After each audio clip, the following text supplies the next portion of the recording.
ছাত্রদলের সমাবেশ থেকে স্লোগান দেওয়া হচ্ছে জামাত শিবির রাজাকার, এই মুহূর্তে বাংলা ছাড়। এক শিশির দুই সিপি, জামাত আর এনসিপি। অন্য জায়গায় দেখলাম বিএনপির একটা জায়গা থেকে তুমি কে আমি কে বাঙালি বাঙালি। এই স্লোগানগুলো কিন্তু বিএনপির স্লোগান না, এগুলো হচ্ছে আওয়ামী বলা বয়ানের স্লোগান। আর জামাত শিবির রাজাকার কিসের ভিত্তিতে রাজাকার, কোন ডেফিনেশনে? রাজাকার তো একটা অক্সিলারি ফোর্স, পাকিস্তানের আর্মি যুদ্ধের সময় বানাইছে, পত্রিকায় বিজ্ঞাপন দিয়ে মাইকে মাইকে ওয়াজ করে করে লোক রিক্রুট করছে, বেতনভুক্ত একটা ফোর্স। এবং এই ফোর্সের একটা তালিকাও কিন্তু আওয়ামী লীগের সময় প্রথম দফা প্রকাশ করা হয়েছিল, 10,000+ রাজাকারের তালিকা করেছিল। তাহলে সেই তালিকা মোতাবেক আমরা দেখলাম 8,000-এর মতো হচ্ছে আওয়ামী লীগ করে লিস্টেড ওই রাজাকারদের তালিকার ভিতরে, 2,000 সামথিং হলো বিএনপি করে, জাতীয় পার্টি কিছু করে, জামাতের দেখলাম 35-37 জন। তাহলে রাজাকারের দল যদি কাউকে বলতে হয় আপনি আওয়ামী লীগকে বলবেন। রাজাকারের দল তুলে ওই ডেফিনেশনে তো বিএনপিও রাজাকারের দল, জামাতও রাজাকারের দল। ধরেন এরা সবাই রাজাকারের দল, বাংলাদেশের কোনো নাগরিককে কি আপনি বাংলা ছাড় বলতে পারেন কিনা? সে যদি ফৌজদারি অপরাধ করে, যেমন আমরা কি বলছি যারা আওয়ামী ফ্যাসিবাদ করেছে তাদেরকে বাংলাদেশ থেকে বিতাড়িত করতে হবে, এই কথাটা কি আমরা বলছি? বলছি না, তাদের বিচার চাইছি। যারা যারা ফৌজদারি অপরাধ করেছে, আমরা আসলে একদম শেষ প্রান্তে চলে আসছি, শেষ করে ফেলছি। তো এটা দিয়ে যেটা হচ্ছে, আবার দেখেন এনসিপির নেতারা সালাউদ্দিন ভাইকে নিয়ে একটা বাজে কথা বলেছেন।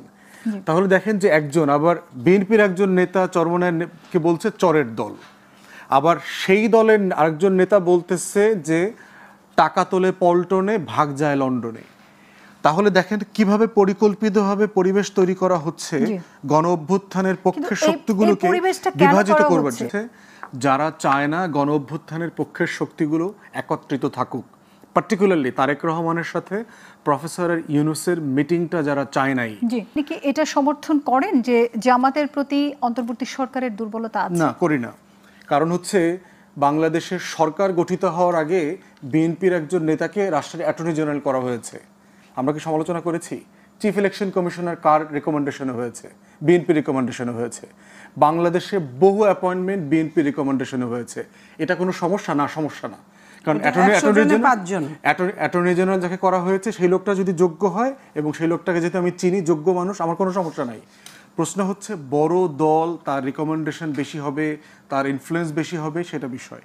ডিসপ্রপোর্শনেটলি কাউকে করা হচ্ছে কিনা জাজ করবেন কিভাবে?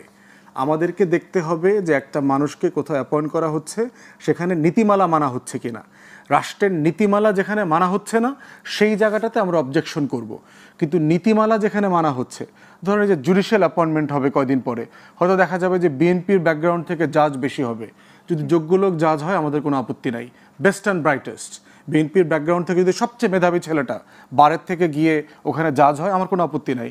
কিন্তু বিএনপি সারাদিন স্লোগান দিছে, গুন্ডামি বদমাইশি করে বেড়াইছে, প্র্যাকটিস করে নাই, বিদেশ থেকে ধৈর্য আইনা অমুক নেতার ছেলে তমুক নেতার মেয়ে আইনা জাজ বানায় দেন, সে জামাতেরটা হইলেও আমরা সমালোচনা করব, এনসিপির শ্বশুর জামাই হইলেও আমরা সমালোচনা করব।